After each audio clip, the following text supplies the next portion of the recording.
আপনি হয়তো কারো থেকে জমি কিংবা ফ্ল্যাট কিনেছেন এবং ওই ব্যক্তিও তা রেজিস্ট্রেশন করে দিয়েছে।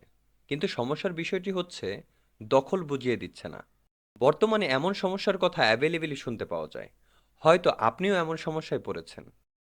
তো বন্ধুরা, আর দেরি না করে শুরু করা যাক। আর যদি বন্ধুরা ভিডিওটা ভালো লেগে থাকে অবশ্যই লাইক কমেন্ট করে পাশে থাকবেন। তো বন্ধুরা, প্রথমে হচ্ছে আপনি বিন্দুমাত্র বিচলিত হবেন না। কারণ আমরা আইন বা কোর্টের কথা শুনলে একটু বিচলিত হয়ে পড়ি। তবে আজকে আপনাদেরকে আমি যেই সহজ উপায়টা বলবো তাতে আপনারা খুব সহজেই সমাধান পেতে পারেন।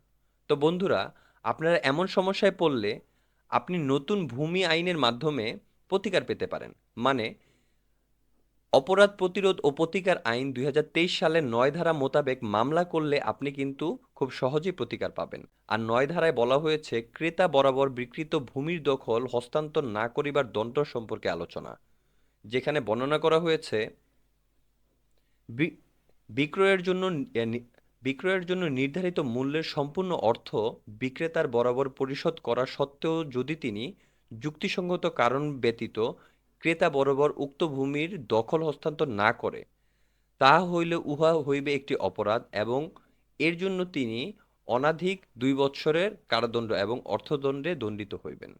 ধন্যবাদ।